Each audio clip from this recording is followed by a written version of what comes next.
Columbia, South Carolina at Riverbanks Zoo and Garden. I'm with Andy Cabe, the director here in the botanical garden. Andy, this is not a static garden. What makes it move all the time? You know, we constantly are adding new things and, pulling something up and planting something different back. There may be some backbone and structure that stays here for a while, but we like to come in with new annuals and perennials and mix things in. A lot of our different borders are themed. We have different perennial borders, different shrub borders, and every so often we'll go in there and rip everything out and just totally redo it. It's time for a change. We don't want to, people to come in continually and see the same plants over and over again in the same, the same kind of usage. So we like to change things up and keep it exciting.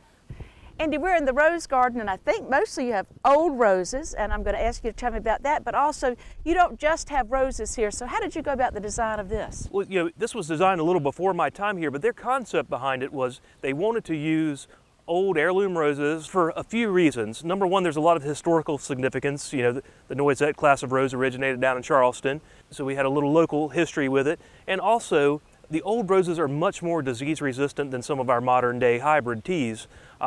And they have a lot more fragrance. It's amazing when people walk through this garden sometimes and they'll pass by and they'll catch a scent of this rose and say, oh, that's what I remember my mom's rose or my grandmother's rose smelling like. So there's a lot of fragrance in these old roses and the disease resistance. In the 17 years we've had this garden, Old Rose Garden, we've never sprayed the roses for any insect or disease. So you can grow roses without spraying. If I come back in a couple of months, is it going to look like a rose garden? It's not going to look like your typical rose garden, because one interesting thing about this rose garden is it's full of annuals, perennials, bulbs, trees, shrubs.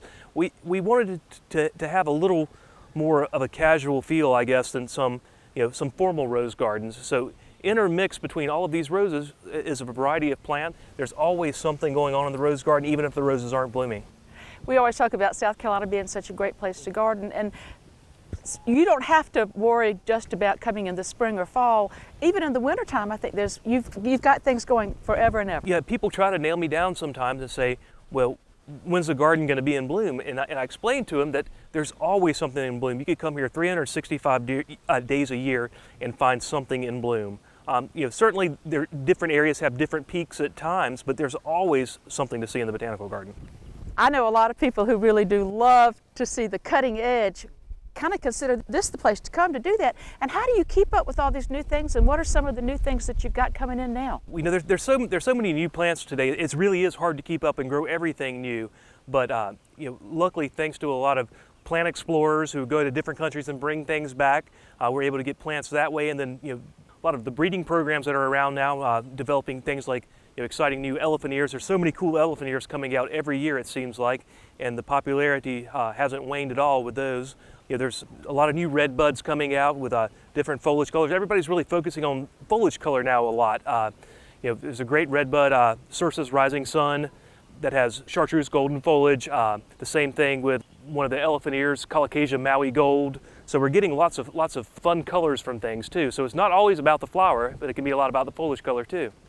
Andy, when you've created a place this beautiful, I imagine it gets used for other things besides just coming and enjoying the plants and flowers. Yeah, this is a really popular place for people to get married. We probably do over 30 weddings a year in the garden. Also a very popular place for people to have meetings and evening functions and events. So we stay pretty busy here in the garden. It's a nice backdrop for a lot of different things, and we always have all kinds of things going on in the zoo and garden during the day and after hours throughout the year. So it really is something to kind of constantly check back on the Riverbanks website and see what we've got going on.